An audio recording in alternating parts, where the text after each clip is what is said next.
kind of funny. When you are watching the time, it doesn't change. But and there it goes. So thank you everyone for being here this evening. Our agenda is on the screen, but don't worry, you don't have to take notes. We will keep you fully involved on every step of the process. But I would like to introduce everybody that we have here this evening that was speaking with us and participating, who's kind of organized this meeting. So I hope you all in the chat join us in welcoming Council Member Julia Marvin. She represents Ward 2 for Thornton City Council. Roberta Ayala, who is a community leader and former candidate for Thornton City Council this last cycle for Ward 2. I'm Kate Mia. I'm like, wait, who am I? I'm also a community leader and a former candidate for Thornton City Council in the last cycle. Owen Perkins is Clean Slate Now Action. He is the president of that organization. And Susan Gilbert is the chapter lead for the Denver Progressive Democrats of America. So we're going to jump right on in and talk about why campaign finance laws matter. Roberta. Thanks, Kate. So I've been talking to some of you folks for a little while now. It's really important. I think what Lottie said is really important, that we have a common cause and really get to the root issues we're having in Thornton. Everybody's frustrated. We all are kind of trying to play defense against a bunch of different issues. And so really when it comes down to it, campaign finance is going to be one of the biggest issues and really the crux of our problems in our city. Right now, Thornton residents really deserve to know who's trying to influence their vote. Currently, we have the city council, the city of Thornton doesn't have very good campaign finance limits, or any at all, really. Kate and I found that out. It's pretty cool when you're collecting like, you know, $100 or $500, but then when you see what other folks are collecting and where it comes from, it can get very discouraging. We also don't have disclosure requirements that are very good. You don't have to report your money until right after ballots have dropped. So that's kind of an interesting situation as well. So they're not strong enough, and they're not really user-friendly enough to even be meaningful to any of us, to especially just to voters in general. Also, we need to have more accountability, and that means less corruption in our city. So if you're concerned about corruption in our politics and in our local government, this is an issue that can help us out with all of that. And nobody really ever should be able to buy a city council seat. It should be earned, and it should be for the people, by the people. And so this is really why our democracy shouldn't be bought and paid for by wealthy and powerful entities. And they shouldn't be able to slither around with their money, corrupting our system, corrupting our democracy in our city where we live and buy our houses or live and rent our homes. It's not fair to us.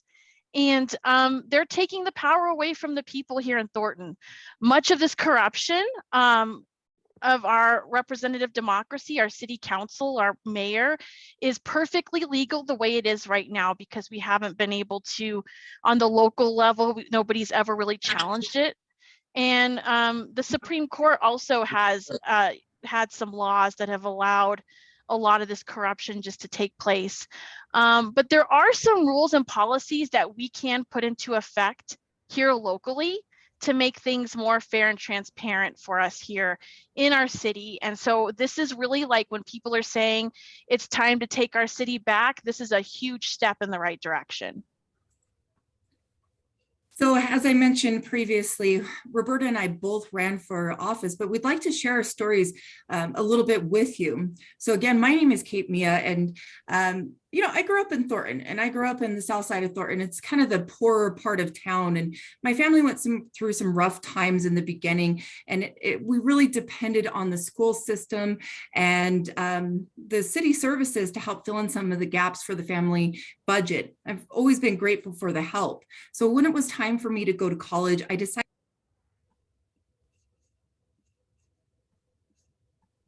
Oops, I got muted. Whoops. Am I talking now? Yeah, we hear you. Sorry. Okay. That's okay. So when I went to college, I decided that I wanted to do something to give back to the community. So I became a high school teacher.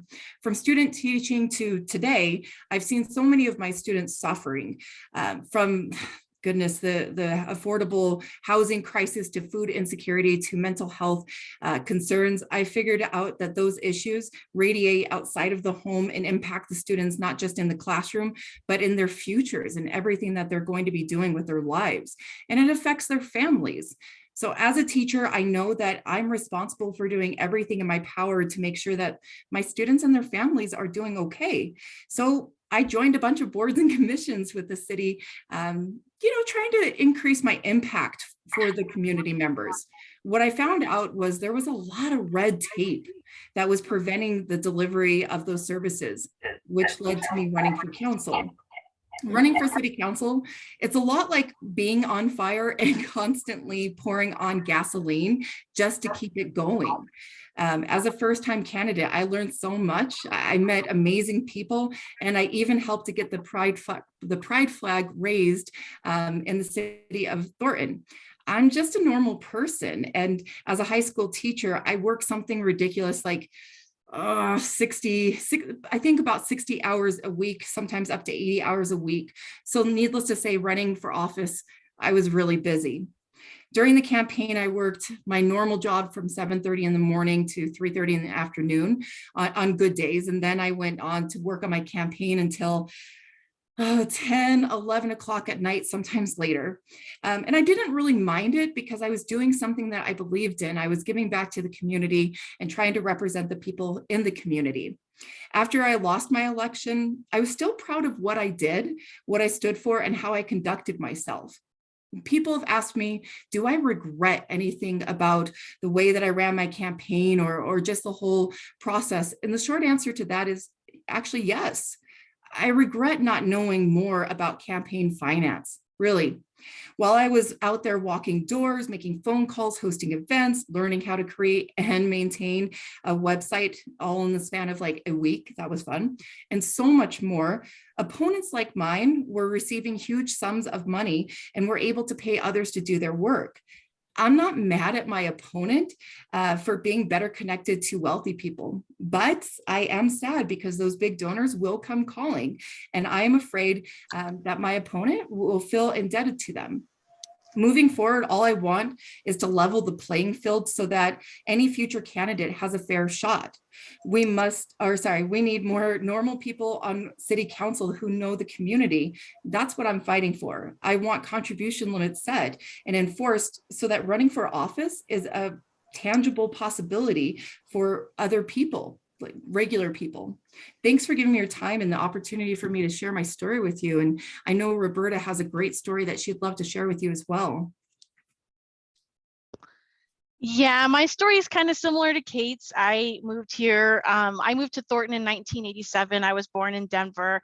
My family moved kind of further north, as many Latinos families have done in the Denver metro area, moving further north for better opportunity, better schools, better a backyard to play in, things of that nature. So in 1987, my family moved to Ward 2, and then eventually I moved to Ward 1, where I started attending York Junior High. Originally, I had attended Adams County 14 schools, and then my parents moved to Ward 1, where I attended Mapleton Public Schools, which is actually the school district that Kate works in right now.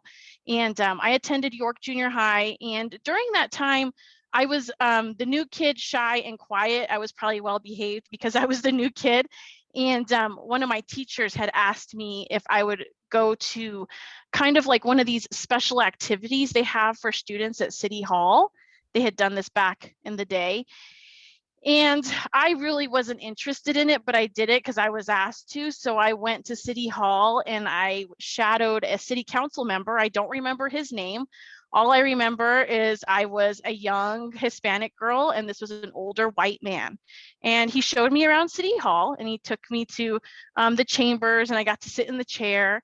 And that was kind of cool. And I thought, well, this is kind of interesting, but I never thought I would run for city council. That was never on my mind. I was always a little bit more of an art geek in school. But over time, through all the different adventures I've had in my life, I never took the traditional route because my family didn't really have money just to send me off to college. I put myself through college and was going to be an art educator, took a different path for a while, became a union organizer.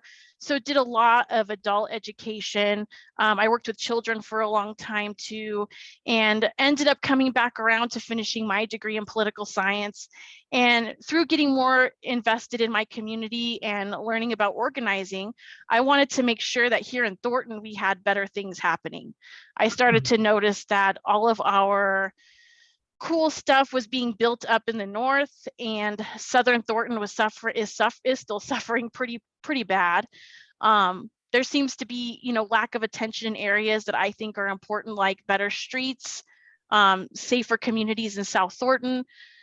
A lot of the things that some of you, I talked to a lot of you here on Doors about, like, how do we change our city for the better and make sure that it's equitable for everybody? So again, like Kate and I and the other two folks that were running here on City Council this year, we organized with our community members to make sure that we got the pride flag raised at City Hall, which was pretty awesome. But I think we could do more of that. And sometimes I think maybe things happen for a reason, and maybe our work isn't done in the community before we enter City Hall. Maybe we need to make sure that we get things in order with our people, kind of wake up hearts and minds and make sure that we are taking back our city and doing something that's going to make a holistic change for our city as well. So I'm excited about this. Like Kate said, being on the campaign trail is, I knew there was big money. I researched it and I was like, oh, they're going to pull money out of every crevice, every bad spot.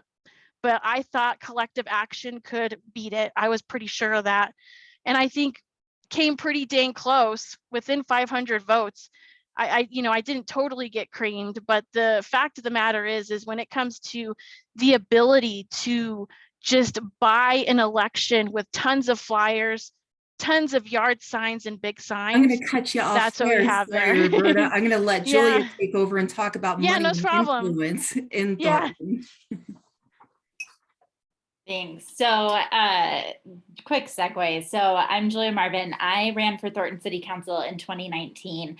I ran for a lot of the same reasons that Kate and Roberta ran. I really, truly believe in Thornton and that it's a great place. But like, as I learned more about Thornton and what was happening in our city government, I was like, there's a lot that could be done differently so that we have a Thornton that works for everybody and is thriving and is forward thinking and a place that like we all want to, it's cliche, but like a place that we all want to live, work, and play. And so that was really why I ran for office.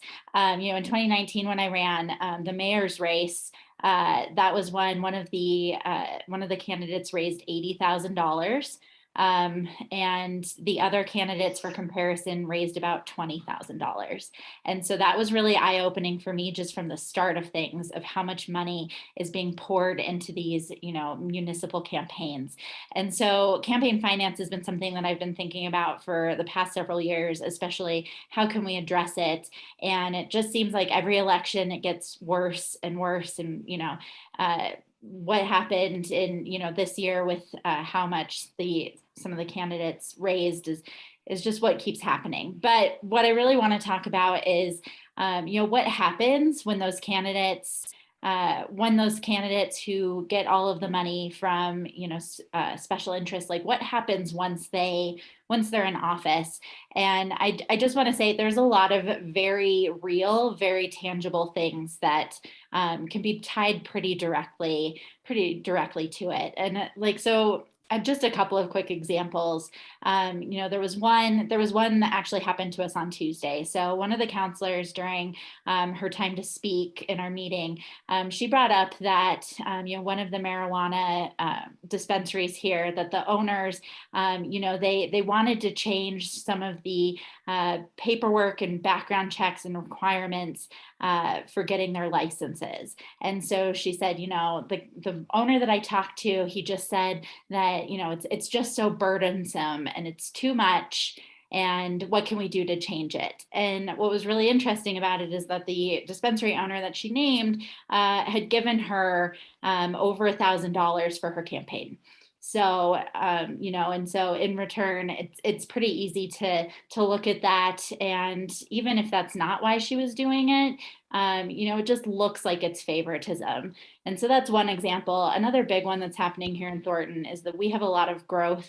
We have a lot of growth that's happening, and there's a lot of developments that are being built. And we're having these developers come and have city council approve the zoning and the site plans and everything very regularly. And there was so much money. I think we'll talk about it a little bit later, but there was so much development money that was poured into these elections. And it's pretty easy to see why. We've got one development, it's called Parterre, that's going to be going up in Ward 3. And they donated over $1,000 to several of the candidates this year. And so, again, it's just that conflict of interest that when people in office are indebted, because they've gotten donations, when they feel that they're indebted to somebody, they're not making decisions up there on the dais that are, good for Thornton or good for people. They're wondering how they're going to pay back the people that have given them money.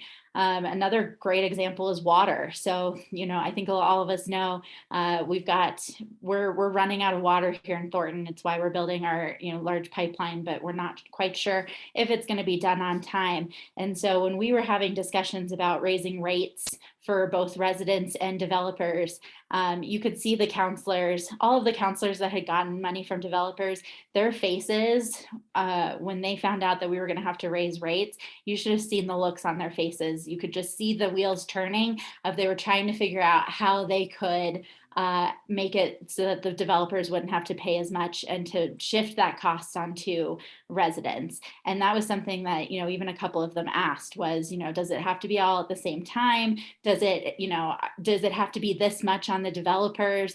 Can't we change these rates so they're lower for them?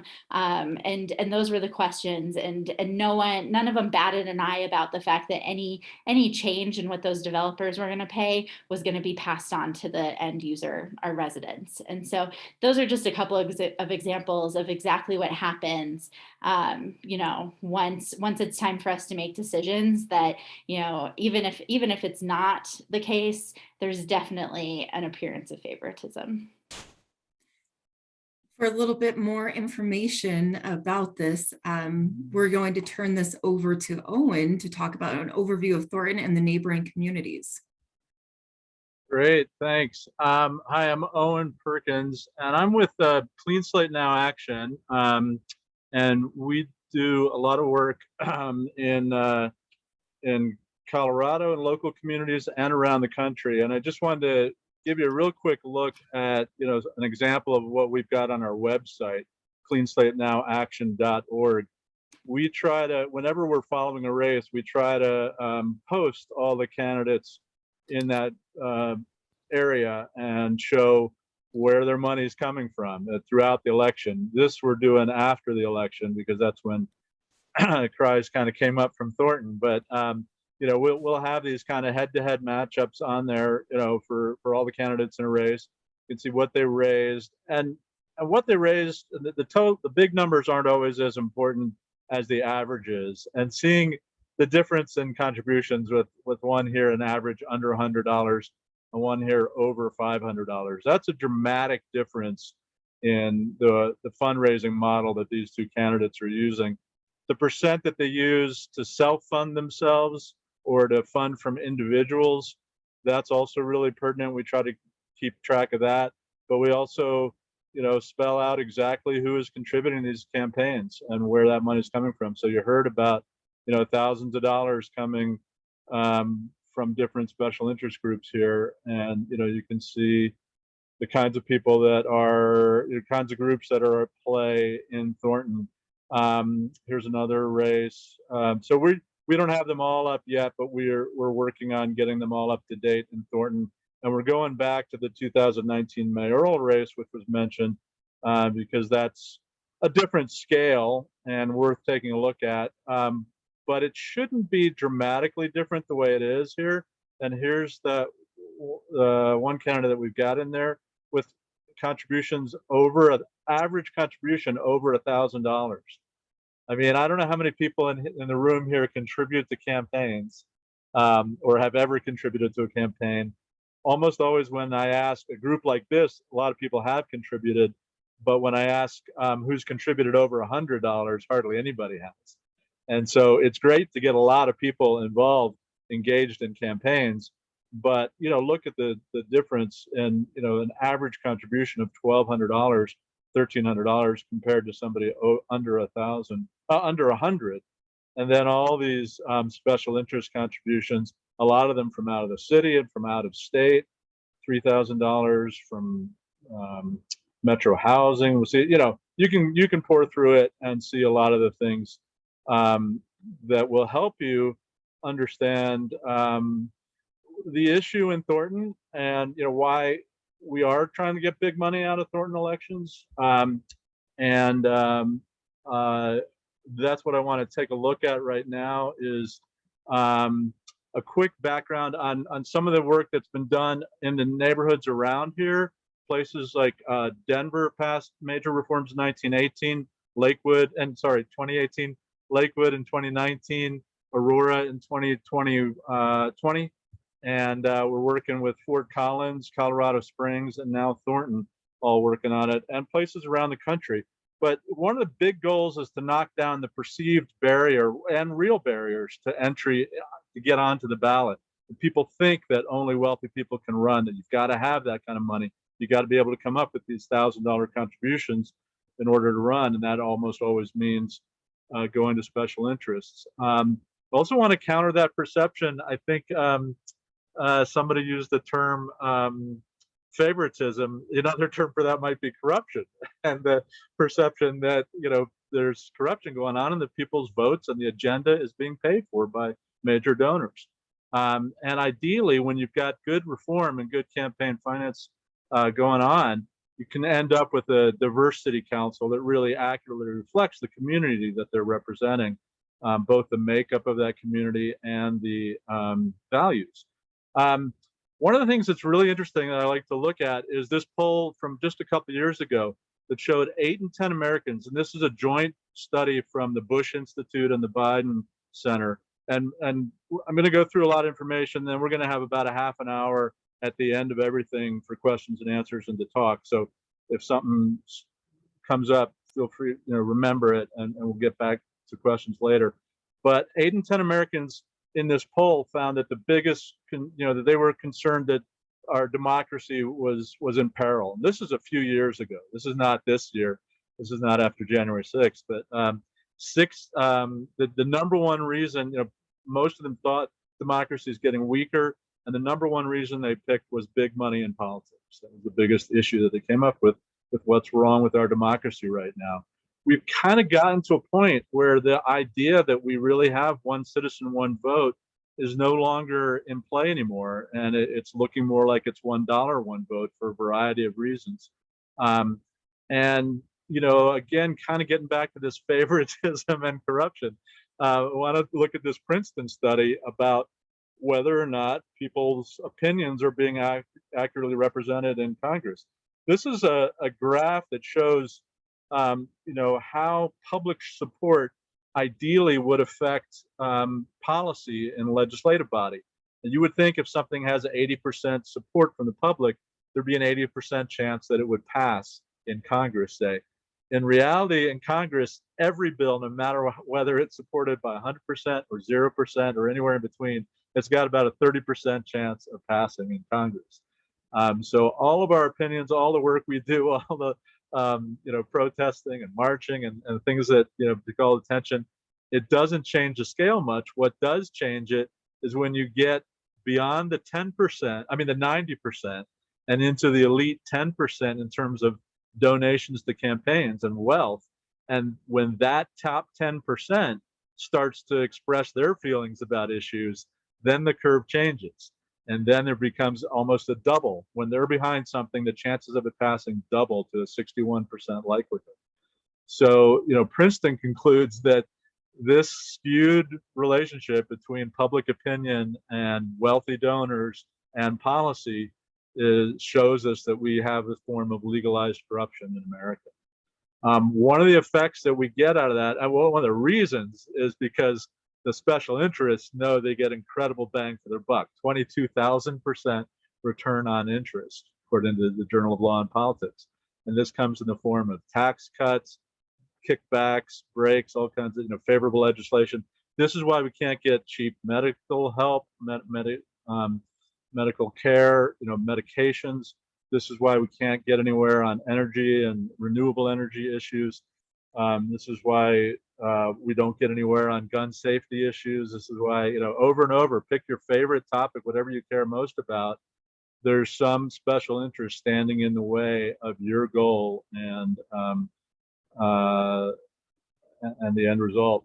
And what we're seeing is that this big money that is reflecting not the will of the people, but the will of a disproportionate, white, male, enriched segment of the population. It's a small segment, but they're highly represented in the donor base. I don't know if I'm getting the picture cut off by the bar. I hope not. Hope you're seeing the whole picture, but 90% or 95, it's cut off for me, but I think it's 94% of the donors are who give 5,000 or more are white. I think that's 94%, and 90% of elected officials are white, not coincidentally. This is across the country, and this is about 5 years ago, so I think it's gotten a little bit better, but it's not where it should be. 61% of the population was white at that point, so that's real. Something's off there. Even the candidates, those who feel like that it's worth taking a chance and running, is almost 90% white. There isn't this sense of equal opportunity at getting into running for office. And this is John Sarbanes, who's the sponsor of the For the People Act, and now known as the Right to Vote Act, Freedom to Vote Act. It says the American people are sitting in the bleachers of their own democracy now.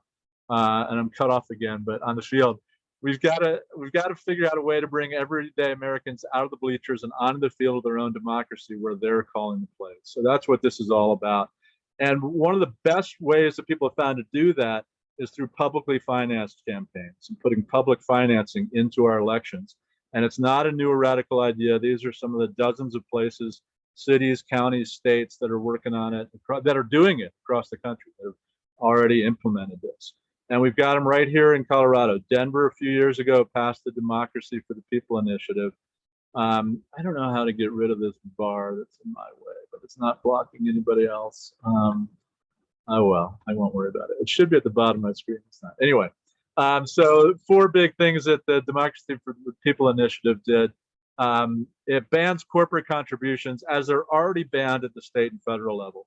So this just means, businesses, unions, whatever, they can't give money out of their operating accounts. They can create political committees to give money, but not out of their business accounts. It lowered the campaign contributions, which were pretty high, made them comparable to the state level, which is $400 for a state rep or state senator, $400 a cycle per individual can contribute to a candidate. The big thing it did was create a publicly financed campaign model by providing 9-to-1 matching funds on small dollar donations of $50 and under for candidates who opt not to accept special interest money in their campaigns. And then it required the disclosure of dark money, independent expenditure committee money that was at play in the city. So that's what Denver did 3 years ago. And this is one quick look at how that affected or would have affected the previous race. This was my district. My councilman ended up winning. He's Council District 6, candidate A, but he had half the money. If this had been in place at that point, it would have really leveled the playing field. You eliminate all the big money contributions, all the corporate contributions, and then add in the match money, which is capped. And they end up basically at even money instead of nearly a 2-to-1 advantage for his opponent. Lakewood did some similar, very comprehensive reforms the following year. They lowered the campaign contributions. They were even higher in Lakewood. They also went to $400 for city council candidates. They also banned contributions from corporations and labor unions. They banned anonymous contributions. I'm just going to hit a few highlights. They required disclaimers on electioneering. So, when people try to put the dark money ads out there, now in Lakewood, they have to say, this ad is paid for, and they have to list their top 3 donors. They add fines up to double the amount contributed. So it used to be your fines were always like $50 for any kind of campaign finance fine. Now it can be thousands of dollars, and it can be twice the amount of money you took. So it's no longer the cost of doing business. It's going to really hurt you. So putting some teeth in that there in the enforcement.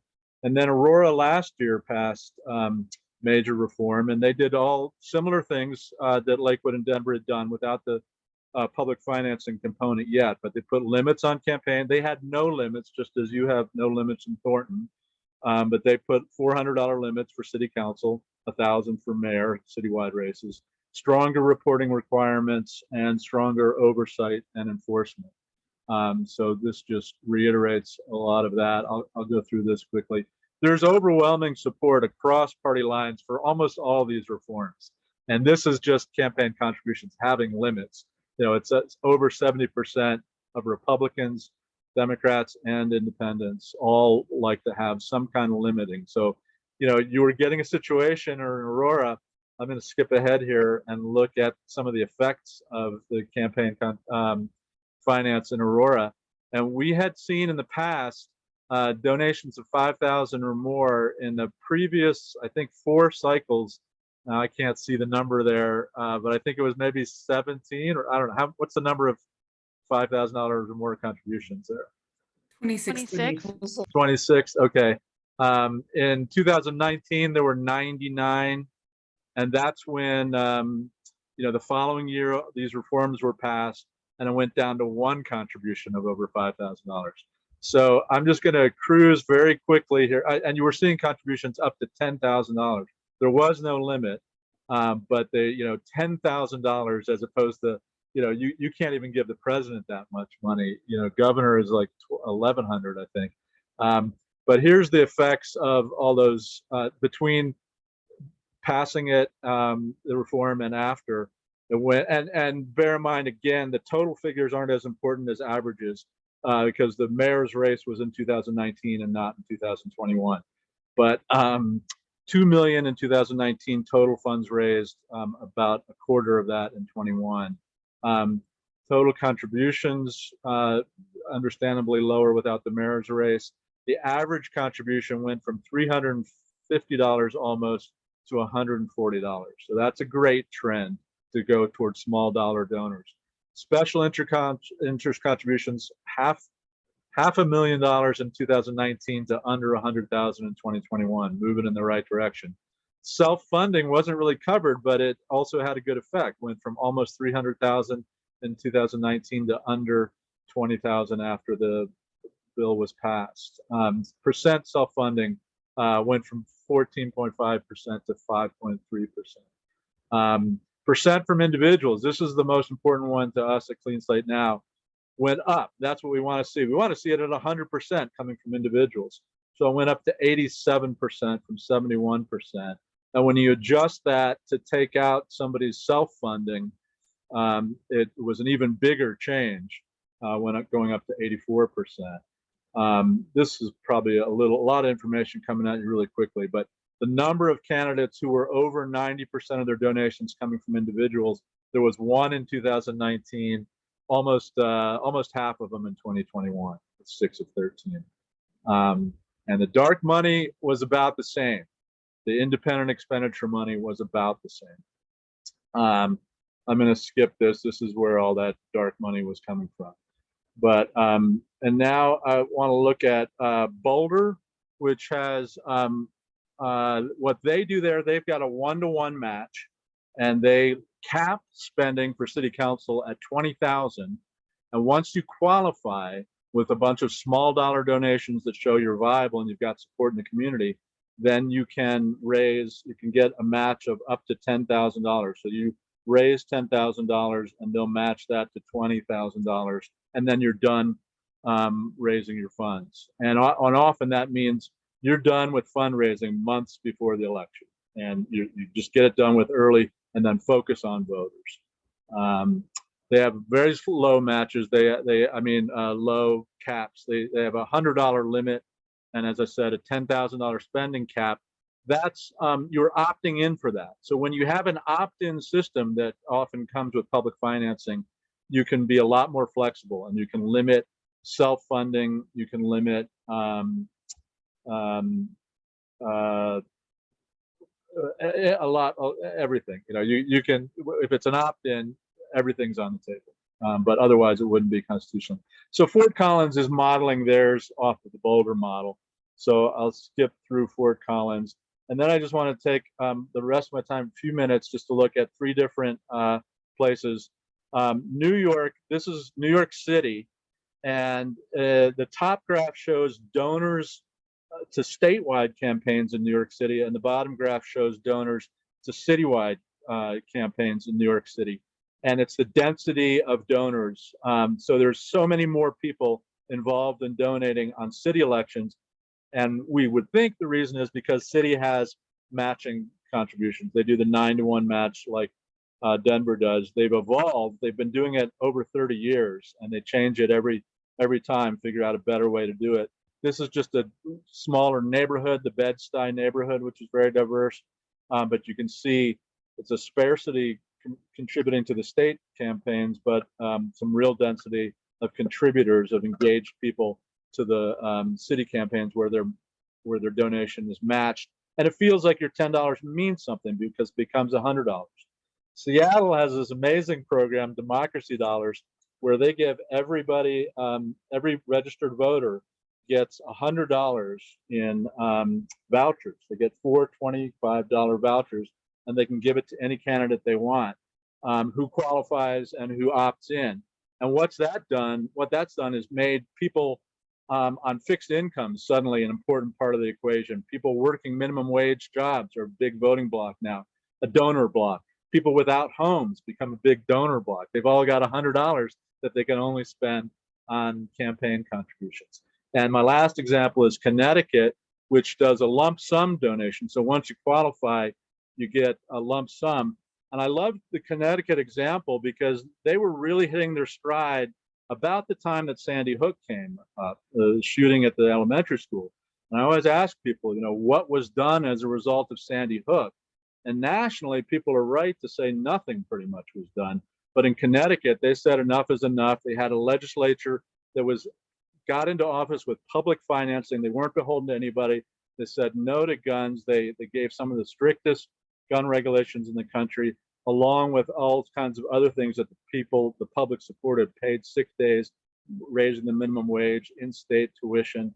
So I'm going to take, this is just looking at how the one Aurora race would have changed with any of these models. So here's that one of the races we looked at before, $33,000 raised on one side, 19 on the other.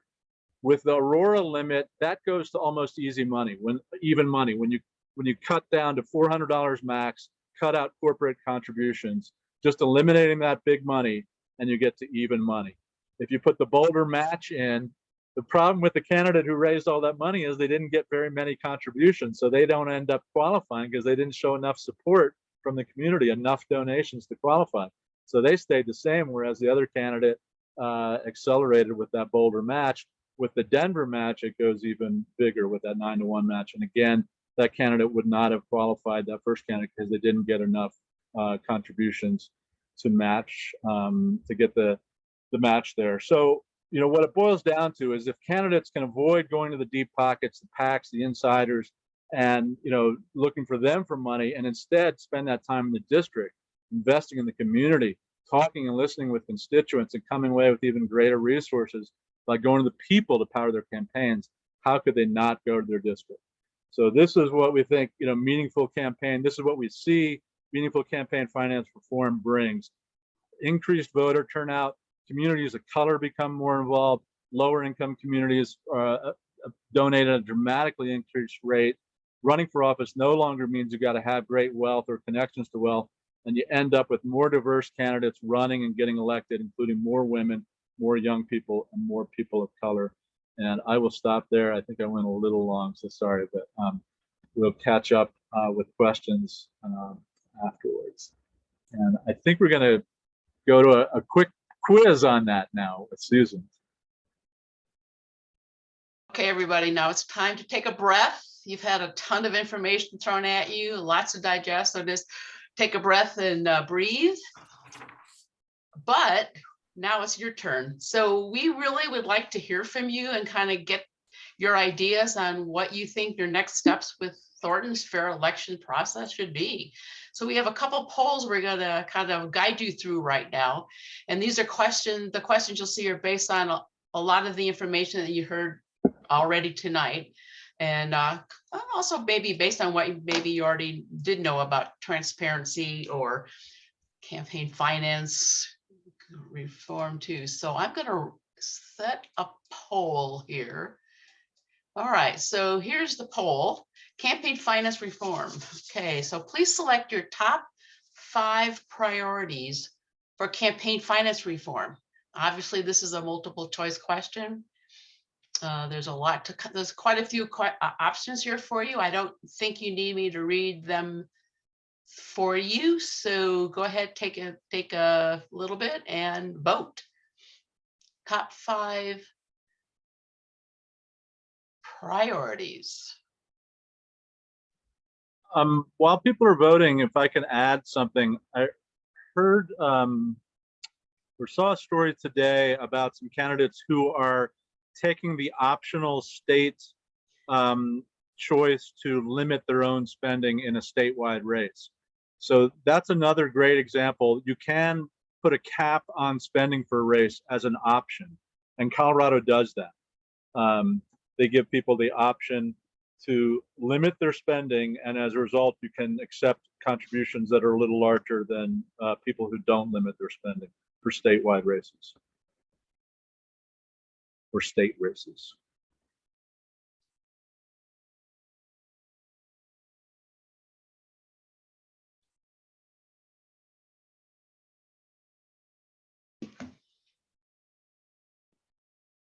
I should also mention Colorado's state limits are, I think I heard in that article, second lowest in the country. So, you know, we did pass some pretty good gun safety measures several years ago.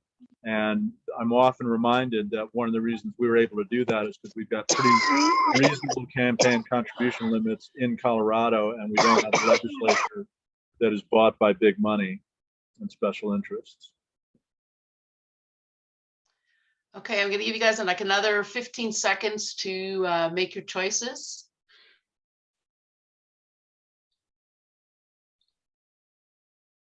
Although I don't have a timer in front of me, so I'll just kind of count down.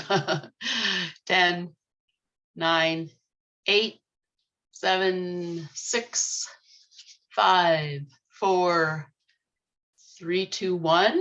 Okay, I'm going to end the poll now. And then I'm going to share the results so you can see what your fellow citizens are interested in. Looks like top priority is introducing campaign limits. Imagine that. Let me scroll down to the bottom here. So that kind of gives you an idea of what folks are thinking, which is great. Okay, so I'm going to stop sharing these results, and then I believe we have another poll here for you, which are your public finance options. So tell us, which one are you thinking would be the best choice for Thornton out of all the ones you've heard about today?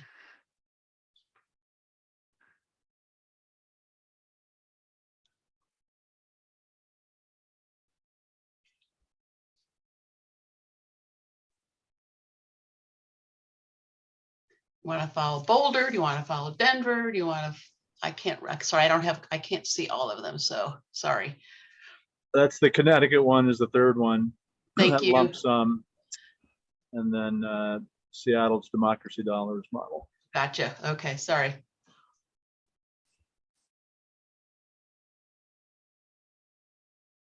And please know that obviously whatever you vote for, you're not tied to this, that your positions can't change or your options can't change or your ideas or whatever. It's okay. It just kind of gives us an idea of what our next steps will be as we proceed.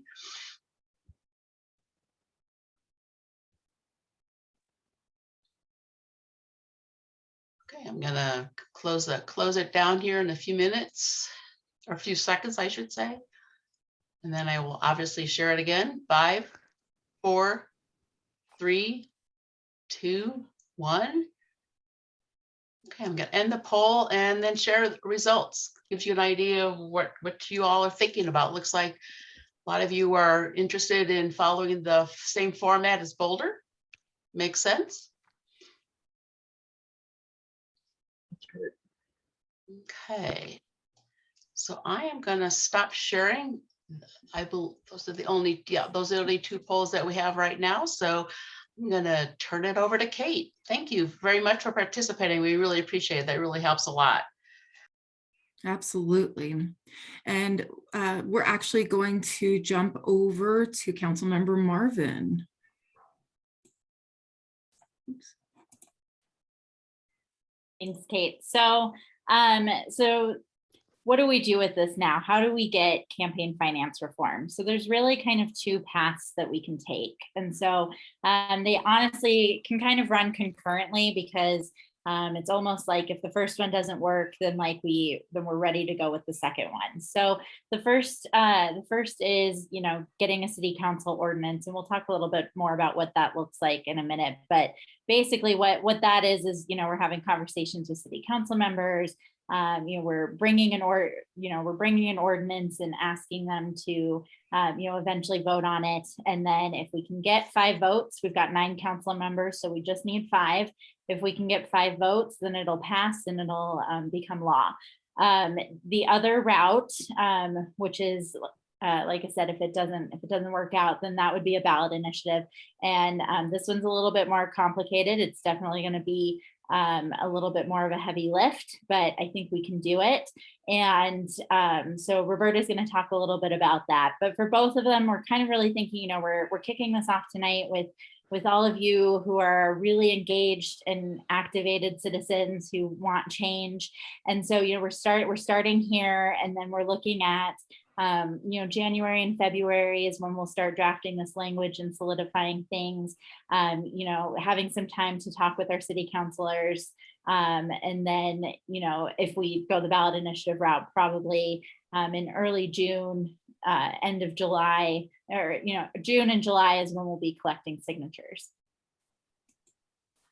So again, to kind of talk a little bit about how we get this ordinance approved by council. So like I said, kind of the first step of it is, drafting some language and having some ideas of what we want this ordinance to look like and what we want it to include.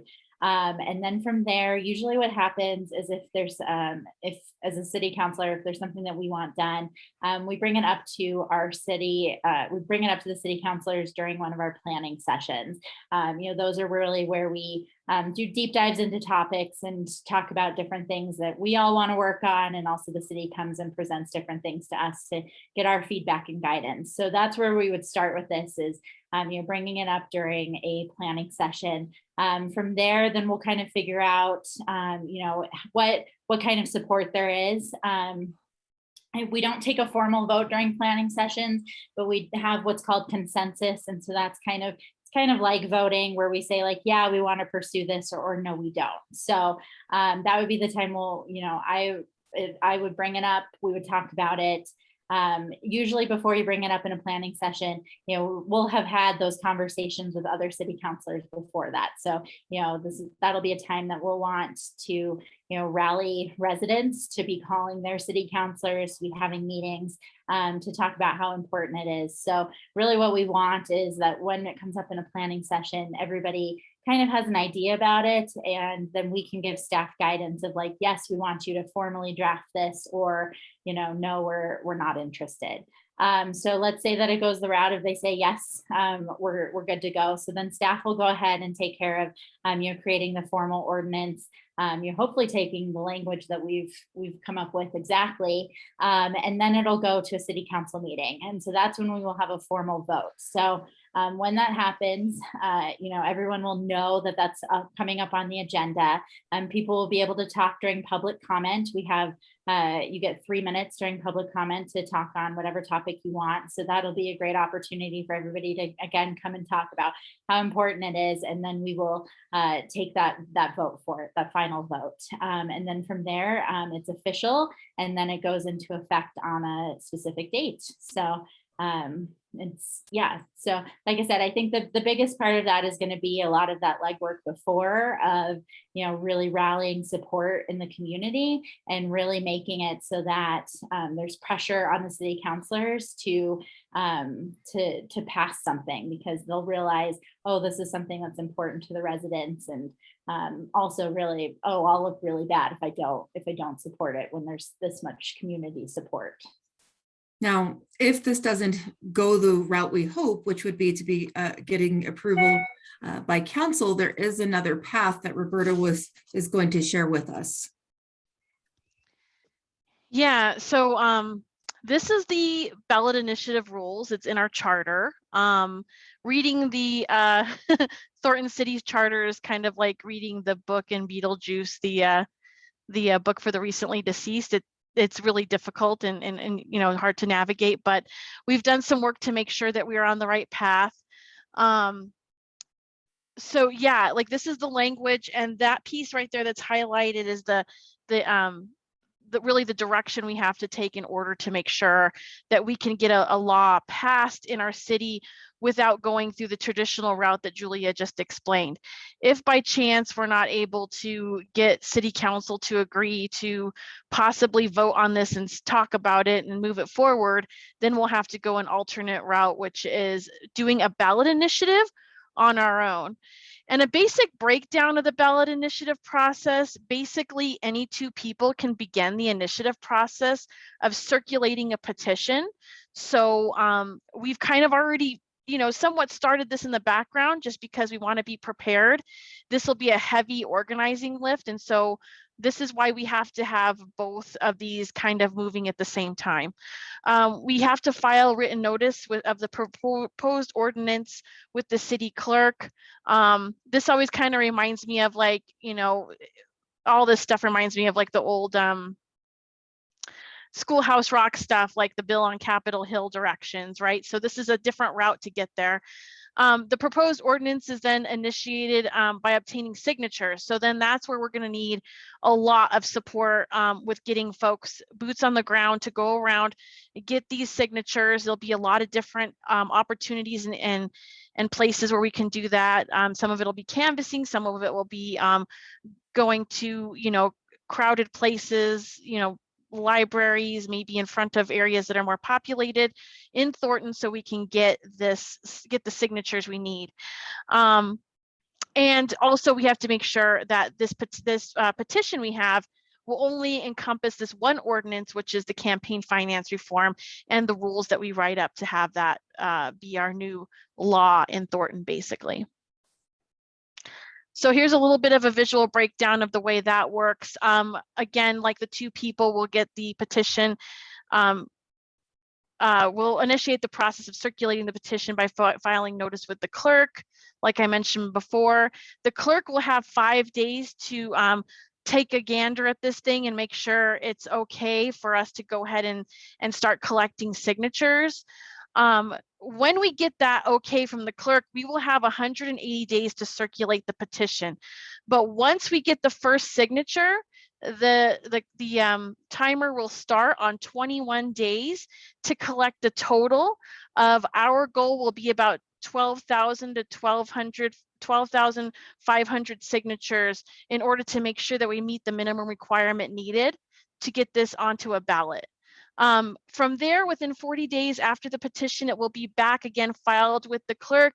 They'll have an opportunity to look through the signatures, make sure all the signatures are okay to their standards. And then if anybody, like if some elector or a person in the city doesn't agree with it, they could do they could submit in writing that they don't agree with the petition. But after any petition protests have been Resolved, then the city clerk declares the petition is sufficient, and the city council has 30 days in which they can decide to adopt the ordinance because the people put it forward, or they can decide we're going to put it on the ballot. The idea with this would be that we get this on the ballot for the 2022 election.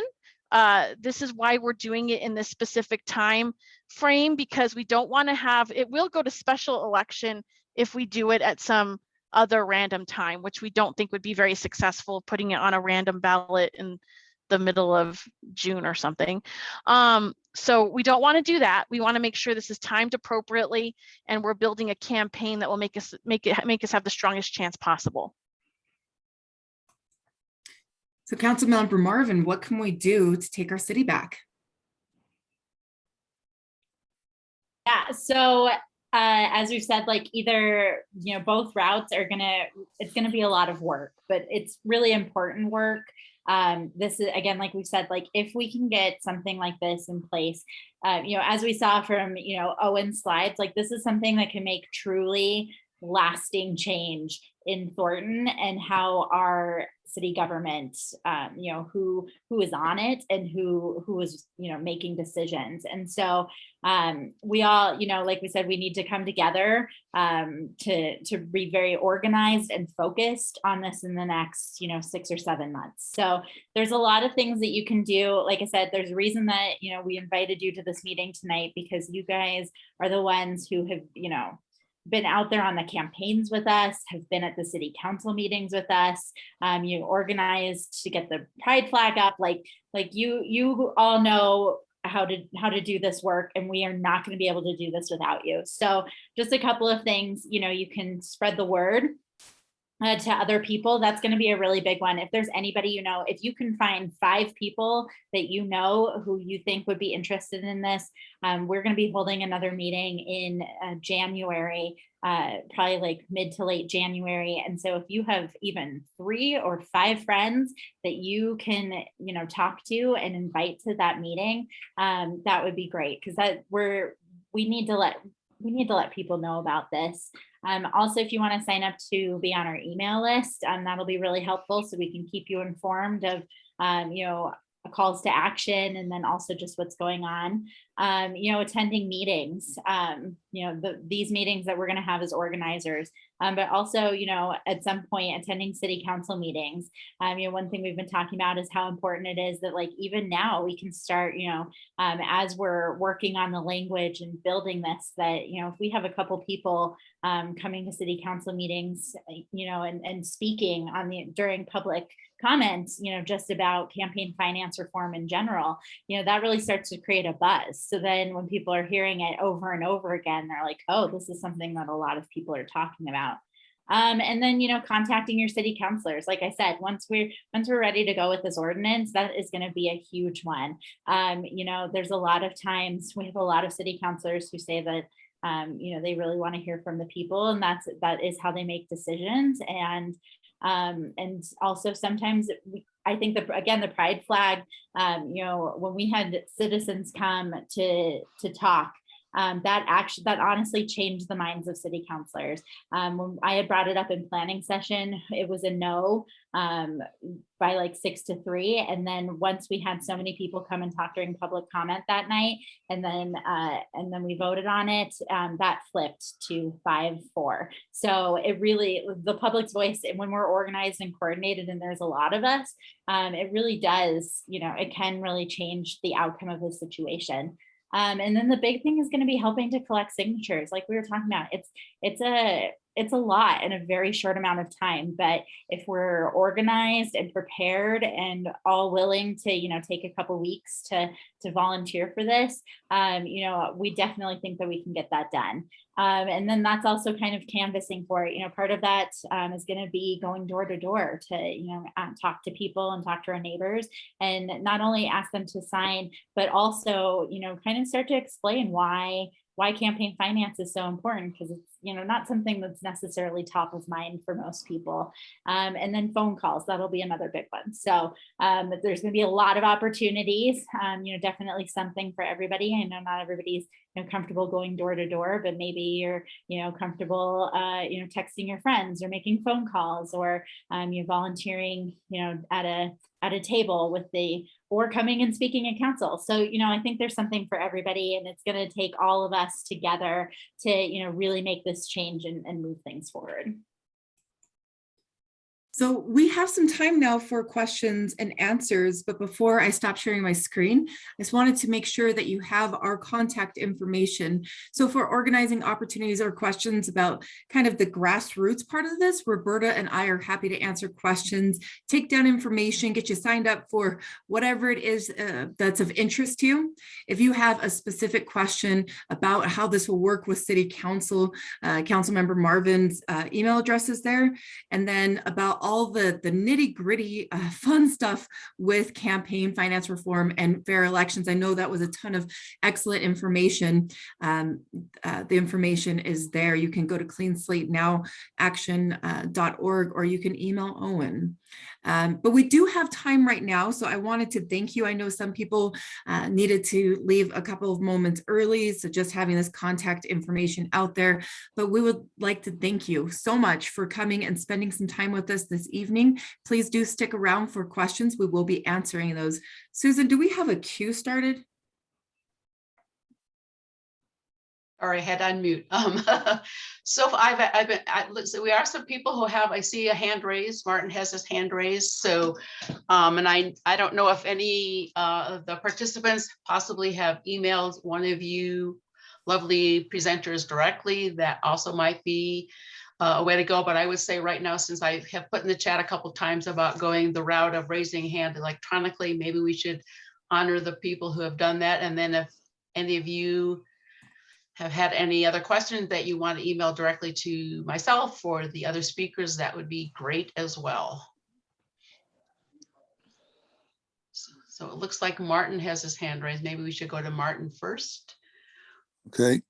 Yeah, I have a couple of questions. First off, on all your campaign finance, you didn't mention banning PAC money. Is that something that we can't do, or is that something that wasn't even brought up? Yeah, I can take that. Banning PAC money is the #1 goal of Clean Slate Now action. That's where we started. That's how before we had some of these major reforms going, we were trying to get people to turn down PAC money. We can't constitutionally ban PAC money. And so that's what I was saying, where we can say corporations can't give, they can still set up a PAC, a political action committee, that can give. So we can't outlaw those, but you can through an opt-in process. So if you have a system like a public financing system, you know, one of the requirements to be qualified to receive public financing, as it is in Denver, a requirement can be that you don't accept any PAC money, that you only take money from individuals in order to get public financing. So that's the way to work around something like that right now, is with an incentivized matching program or public or some kind of opt-in program that's worth doing. And I should mention also, well, I forgot what I was going to mention, but you know, we used to be, you know, able to get somewhere between 5 and 10 of the 100 state legislators to turn down PAC money. It's a very small percentage. It's about a little bit bigger than what we get nationally. You could get 5 members of Congress to do it total out of Congress. But since Denver passed the initiative, which is an opt-in, and the opt-in includes not taking PAC money, you know, that you're taking that sacrifice, I guess, or making that condition to receive public financing. Everybody who has filed for the 2023 election cycle, which is the current cycle, every candidate who's filed has opted in Denver. So we've gone to being able to get something like 5% of people to turn down PAC money, to getting 100% of the candidates so far to say, I'm there. I'm going individual all the way, no PACs, and please give me the public match. Okay. A good I do have one- question. Yeah, I do want to have another question. The city of Thornton, I know you want to have a signed petition, but with this COVID thing going on there, is there any way of possible of initiating a like an electronic signatures for the petition? I'm actually looking into that right now Okay, with the e-signatures. So Okay. I'll report back on that. It's been an issue. I don't know exactly. I don't know if anybody on the call knows more about Thornton, the answer on that, but we were not able to do it statewide last year in 2020. And that was really upsetting because it seemed like, especially at that time, there was an urgency, and to ask people to go risk their lives to get things on the ballot seemed Right. a little excessive, but they could not. They didn't think they could allow it without a law being passed to allow it. So electronic signatures have not been allowed yet for petitions. They are allowed for petitioning onto the ballot in some municipalities, but Yeah. not for petitioning an issue onto the ballot yet. okay. That's a good question. And, I think it's really worth paying attention to that initiative process, because Thornton has one of the most challenging initiative processes. They require the same number of signatures that Denver requires. And Denver is obviously a much bigger city, and Denver gives you 6 months to get that same number of signatures, as opposed to 3 weeks in Thornton. That's what I was looking at there. So, Yeah. Yeah. Yeah, it's a beast. Yep. Can you explain PAC money for folks, Owen? Yeah, I a little bit, I guess. I mean, it's political action committee money. So, basically, I mean, that's the PAC money, and then there's the super PACs, what people call super PACs, basically is what we call locally independent expenditure committees. But the PACs are able to give to candidates, and they can make a contribution. If there are limits, they're generally held to the same limits as everybody else. So if everybody who instituted a $400 campaign contribution limit, which is what the 3 cities in the area did over the past 3 years for council races, PACs can give the same amount as an individual unless somebody's opting in not to take PAC money. So they're political action committees. They can be set up by a business or a nonprofit. Sierra Club, for example, has a PAC. I'm sure the realtors have a PAC. You can start your own PAC individually, and it's just a committee that's going to raise money and spend money on elections. One thing is that people have used PACs and LLCs as a way of getting around individual contribution limits, and Yeah. LLCs especially. And we've seen that in municipalities where somebody sets up dozens of LLCs and is able to make dozens of contributions at the maximum limit when they should only be able to make one contribution. So it's a way they're abusing the system. And then the super PACs generally are not required to show who donates to them. We're increasingly requiring them, as places take on reforms, to disclose their contributions and what they spend, but they don't have to break those contributions down to show every individual contribution. They're increasingly having to show their top contributors and having to disclose that when they advertise who the top contributors are. But they have, they're spending money independent of campaigns. They cannot, super PACs can't give money to campaigns, and they can't coordinate with campaigns. They do illegally. It's one of the least secrets out there, but they're not allowed to. And So in theory, they're spending their money to promote a candidate that follows their values, and they're not working with that candidate at all. There's tons and tons of reporting and evidence, that these, this lack of coordination is grossly abused. And that's why putting teeth into these laws and making it really damaging to people who abuse the law and campaign finance is a really important part of any reform. All right, looks like we have a hand raised. Lottie, go ahead with your question, please. I just had a question for Owen. You showed some graphs during the presentation with the impact of money, how if you contribute a lot, you really get bang for your buck. Are those graphs available anywhere? Because those are very powerful to make people understand what big contributions do to our city. We'll try to get those on our website. Most of those come, those graphs in particular.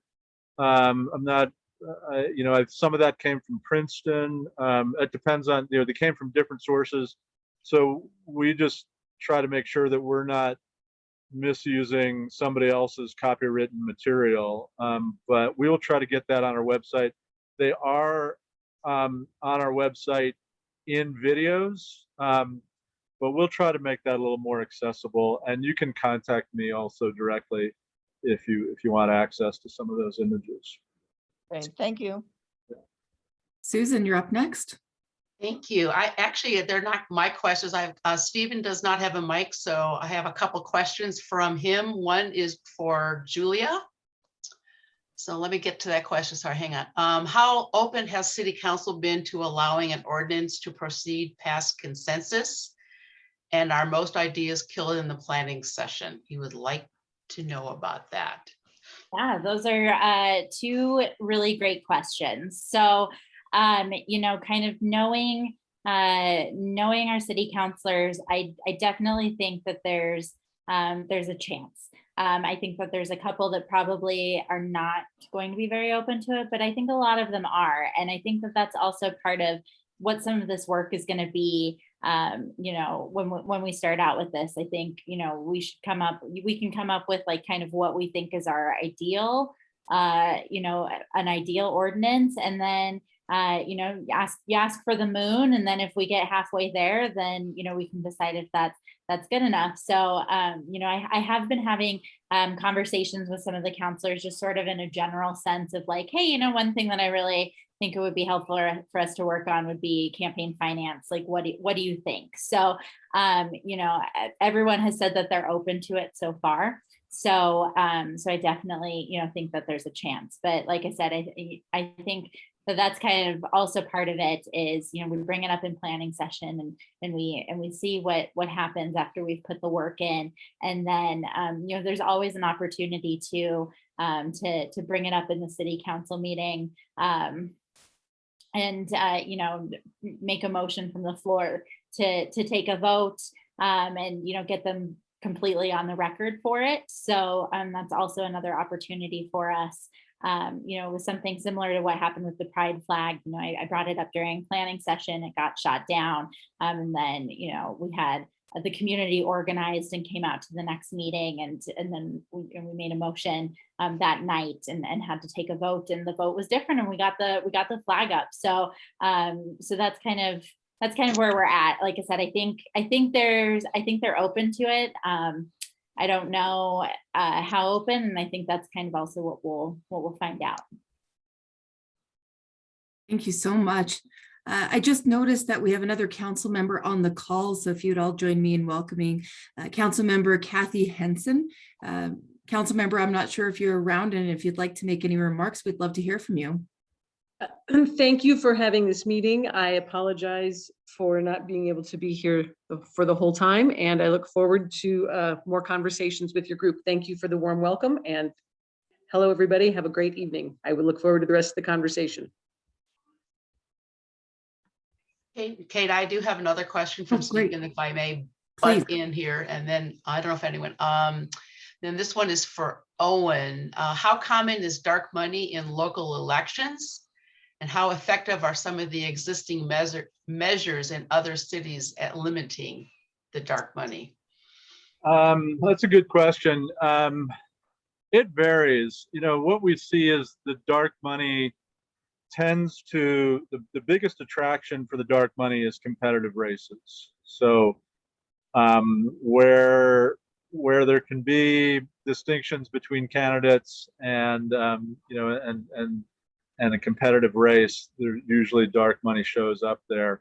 I showed Aurora had over $800,000 in independent expenditure spending on this most recent race. I don't know if I have a figure yet for Thornton on what, I don't know if anybody does have that money. The independent expenditure money spent there. But an email today, so the timing was slightly off, but it's been sent to you. Oh, okay, great. It is, the disclosures are helping a lot, and education is helping a lot, you know, shining light on it, trying to make sure people know. You know, we're getting a more and more educated electorate. And again, these reforms are things that the public at large really supports. I should mention, in the 3 that have passed so far, 2 did it by city council, Aurora and Lakewood. Lakewood was unanimous and Aurora was a 7-3 vote. And Denver went to the ballot initiative and they got 72% of the public voted in favor of Denver's measure, which was at that time the highest yes vote for any citizens initiative ever. So there's been widespread support for this, and part of it is that education. And when people know what to look for and know how to identify dark money, you can't always identify the sources, but you can see, you know, where are all these horrible ads coming from? Where are all these negative ads coming from? Where's all this slander and falsehoods and misleading information coming from? And you can start to show, well, you know, this candidate is getting all these donations from special interest groups, but more prominently, B, the dark money is out there spending itself. It's not spending itself, but I mean, it's spending independent of the campaigns. And the more we can point that out and show people that, you know, all those calls you're getting, all those emails, those mailers you're getting it in your post office box, multiple ones a day, you know, this is the committee that's paying for that. And this is they're showing their donor as this, you know, one that came up, the biggest player in Aurora was a Koch brothers front that was donating money to a dark money group there. And the dark money group only had to show that it was coming from this front, and then the front didn't need to go any farther than that in showing where their money came from. So a lot of it is, you know, intentionally hidden, you know, and using the system to hide itself. But the more we shine the light on it, the more it becomes ineffective. It doesn't seem to go away, but when people know the source of the money and know that this is not a candidate spending money here, this is a dark money group trying to influence your election, often from out of state even, it tends to be less effective. One of the places, I'll close with this on it, that you see the most dark money consistently in Colorado is in school board races. And school board races still have no limits. There was a reform going through the legislature early last year, and it got shelved because of the pandemic. It would have passed. It had passed through one body. I think it was almost certain to pass, but that's a place where there are no limits, and what candidates can do, they can take money from anywhere and they can spend it however they want. But even with that unlimited spending and raising money from candidates, the dark money is crazy. There's hundreds of thousands of dollars in school board races along the Front Range. And so that's a good example that limiting money, putting limits on contributions doesn't open the floodgates for dark money, because there is no limits in school board races, and There are no limits in Thornton right now, and there's a lot of dark money being spent there. Great. I see Roberta, you have your hand up. I wasn't sure if anybody else wanted to talk. Yeah, the stuff that Owen just said is just so important. And I think the only thing I wanted to add to that is that's why we're having this conversation, because at the end of the day, at the very, very minimum, is people need to know that they should really look at the, look at the ballot, look who's running. And there's just, literally in Kate's ward, they had so much money that somebody was throwing flyers at people's doors. So that should tell you guys. Okay, I have, let's see. We have a Roberta and I have a Facebook page that you can like in our group if you want to stay on top of this. So we will be updating when we have the next meeting scheduled and everything, if anything changes, when we start recruiting for volunteers and things like that more aggressively, especially if council can't come to consensus and vote this in. Here's hoping, but this is one good way to keep in touch with us to see. We might even have some good memes to share occasionally. It's worth your time. So I'm looking for hands or questions. Susan, are you seeing anything that I potentially missed? I don't see anything unless I missed it, which is entirely possible. But I just want to say this is amazing. We have kind of notified a few of you guys, but we have 3 people already who have signed up to volunteer. So woohoo, thank you guys so much. We will be in touch very soon, I promise. And if anyone else is interested in volunteering, you know how to get in contact with us. So thank you, thank you, thank you. Talk to your neighbors, talk to anybody that lives in Thornton about this. This is a super important conversation. Yeah, and I think if you've got a group that meets on a regular basis that you'd like to have somebody come and speak to them about the topic, that'd be another great way of spreading the word. And I think we'd all be happy to come and speak to a group. We are the biggest city in Adams County as the city of Thornton, and the 6th largest city in the state. We can make a big splash with this. And, I'm looking at our neighbors next door over in Westminster, Northglenn, all those different areas. And we kind of set the bar in Thornton. So this will be a really good precedent to set for once. We've been in the news for some not great things. So it will be wonderful to put us in the right direction. So with that, we'll close out just a couple of moments early. If you have any specific questions, please feel free to stay on. We'll stick around and answer any questions anyone else has. Thank you so much for your time this evening, and we'll be talking to you very soon. Take care, everyone. Thank you, everybody. Thank you. Thanks, great meeting. Thank you. Appreciate it. Thank you. Thanks for coming, everybody.